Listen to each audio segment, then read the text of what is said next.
Being off-grid the last few weeks has been quite the learning curve for us. While we were prepared in most ways, what we lacked in became apparent fast. We had relied on a Mr. Buddy propane heater to keep us warm, but after a solid week of relentless rain, the moisture in the trailer began to get so bad that everything felt damp all the time, and no amount of the damp-rid boxes could alleviate the issue. If you like our content, please hit that like button, and if you haven't already, go ahead and subscribe so you don't miss out on our next adventure. The mattress is soaked. Thankfully, I don't think it's moldy, but oh, it's pretty wet, but it's pretty bad. So, it works good, and we knew it produced a lot of moisture, but once it's too wet outside to open up the trailer, you're hosed.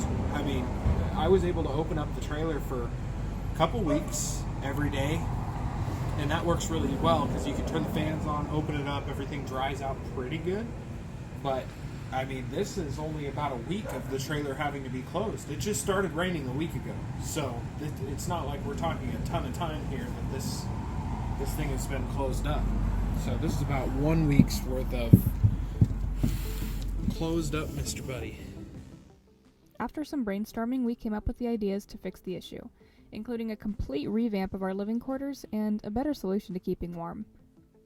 After Thanksgiving, we decided to park at a family member's house to make it easier to do all the necessary work.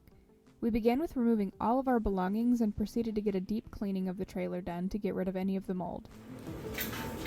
Alright, Lindsay, this one's for you. You keep asking how our bed frame works. It's two pieces like this. Bed frame.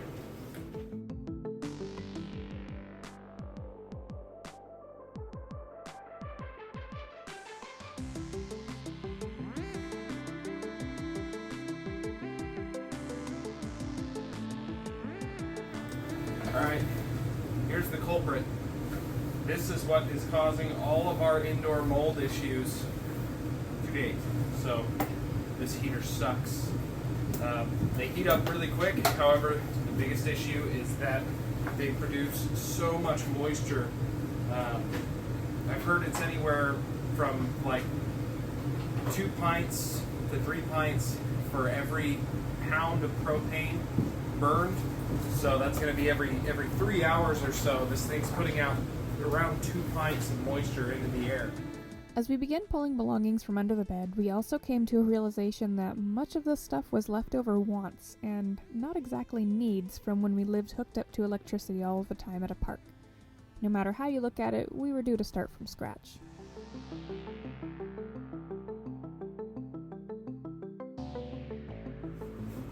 If you aren't familiar with them, the larger Intech Flyer trailers come with canvas tip-out sleeping areas.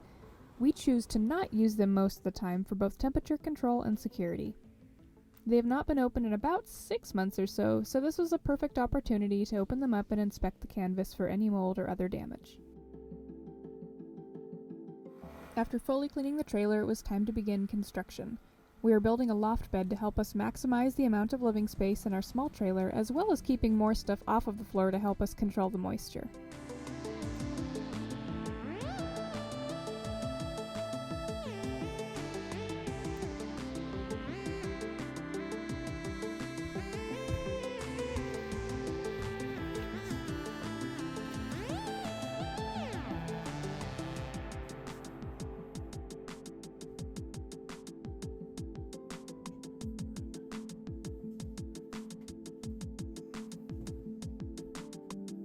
So what we're doing here is we're taking some 2x8s and we're building a bed frame above the floor. So we're going to have a sitting desk space below the bed, because right now we've been using that toolbox, which works okay, but the problem is the toolbox just, it's heavy, it rolls around, it's in the way, and we want to make the space more usable, and we also want the ability to be able to put the bikes in here whenever we want.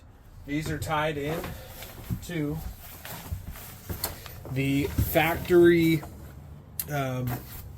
brackets that the cables for the tip outs mount into. Intech was nice enough to leave us with some awesome holes here they appear to be 3/8 holes. So we're going to use those and build this bed frame out. So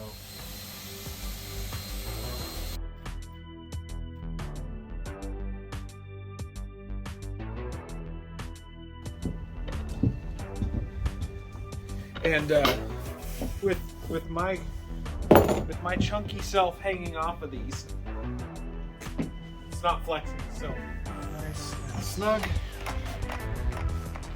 which is exactly what we want.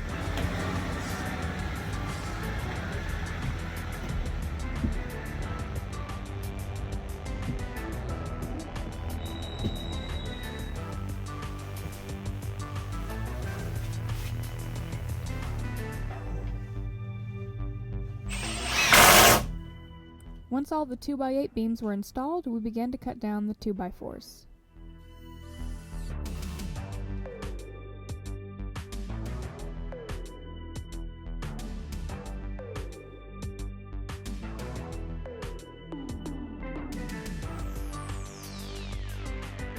And finally, after installing the 2x4s, we used 1x4s to create a lattice for the mattress to rest on.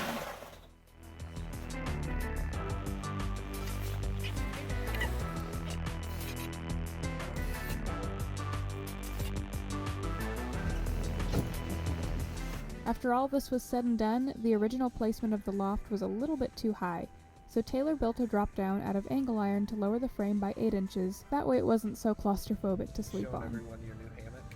Beneath the loft we installed hammocks and relocated the projector and screen to create a tiny living room.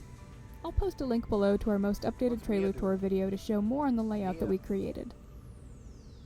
Say hi. Thank you so much for watching.